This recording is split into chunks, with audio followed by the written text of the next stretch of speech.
কাকা ভাইজির প্রেমে রক্তাক্ত মালদহের হরিশ্চন্দ্রপুর, কুপিয়ে খুন ভাইপোকে। প্রেমের টানাপোড়েন শেষ পর্যন্ত নিয়ে এলো রক্তাক্ত পরিণতি। পরিবারের মধ্যে দীর্ঘদিনের বিবাদের জেরে ভাইপোকে নৃশংসভাবে কুপিয়ে খুন করলো কাকা। ঘটনাটি ঘটেছে হরিশ্চন্দ্রপুর থানা এলাকার ইসলামপুর গ্রাম পঞ্চায়েতের ভাজন্না গ্রামে। মৃতের নাম মন্টু মণ্ডল। অভিযুক্ত কাকা ভরত মণ্ডলকে গ্রামবাসীরা হাতে নাতে পাকড়াও করে বেধড়ক মারধর করে পুলিশের হাতে তুলে দেয়। গুরুতর আহত অবস্থায় বর্তমানে তিনি হরিশ্চন্দ্রপুর গ্রামীণ হাসপাতালে ভর্তি রয়েছেন। এদিকে ঘটনার পর থেকেই পলাতক ভরত মণ্ডলের স্ত্রী গীতা মণ্ডল।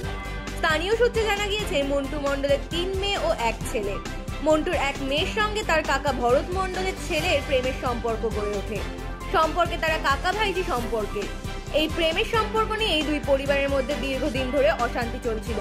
প্রায় 6 মাস আগে মন্টুর মেয়ে ও ভরতের ছেলে বাড়ি থেকে পালিয়ে যায়।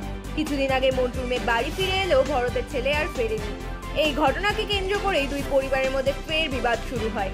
সেই সময় রাগের বশে ভরত মণ্ডল হাসুয়া হাতে মন্টুর উপর চড়াও হন এবং এলোপাথারি কোপ মারেন।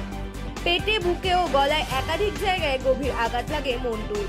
রক্তাক্ত অবস্থায় তিনি বাড়ির উঠোনে লুটিয়ে পড়েন। গ্রামবাসীরা তাকে উদ্ধার করে হরিশ্চন্দ্রপুর গ্রামীণ হাসপাতালে নিয়ে গেলে চিকিৎসকরা মৃত বলে ঘোষণা করেন। ঘটনার পর এলাকায় চাঞ্চল্য ছড়িয়েছে। হরিশ্চন্দ্রপুর থানার পুলিশ পুরো ঘটনার তদন্ত শুরু করেছে।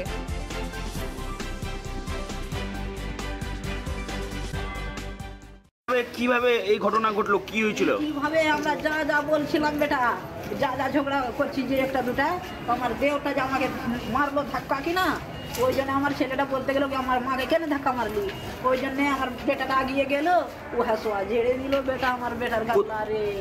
এইটা কথা বেটা, আর কিচ্ছু ঝগড়া নাই রে।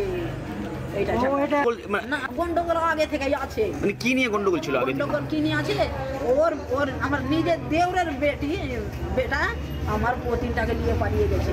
এগুলা কেস কানুন হইলো, ঝামেলা হইলো, তো আমরা ওর ছেলে পেলে আছে, আমরা থাকবো, কেনে যাবো ঝগড়া করতে? এইটা কথা থেকে এইটা কথা, আর আজকে ওগুলা কথা কিচ্ছু নাই বেটা, খালি এই দুটা কথার জন্য ঝগড়া হলো, বেশি কথা না। তারপরে মারপিট শুরু হয়ে গেল। কেউ মারতে গেল না, একটা সাজনা খাল আছে কিনা ওখানে, তো সাজনা খালিটা আমার বেটা দিয়ে এই কেন আমার মাকে ধাক্কা ধাক্কি দিয়ে ওই বেটা গেল আগে। আর তারা কারা, কি নাম তাদের যারা মারলো? যারা মারলো তাদের কি নাম? ভরত মণ্ডল। ভরত মণ্ডল কি করে? ও কি করে? কি করে বাড়িতে থাকছে, করে। আপনার কি লাগলো ভরত মণ্ডল? আমার নিজের দেওর হইলো, আমার বাড়ির লোক হলো কাড়কা, একটা মেজলা উচকা আছে। আচ্ছা, আপনার দেওর খুন হয়েছে তাহলে? না, ওই মেরেছে।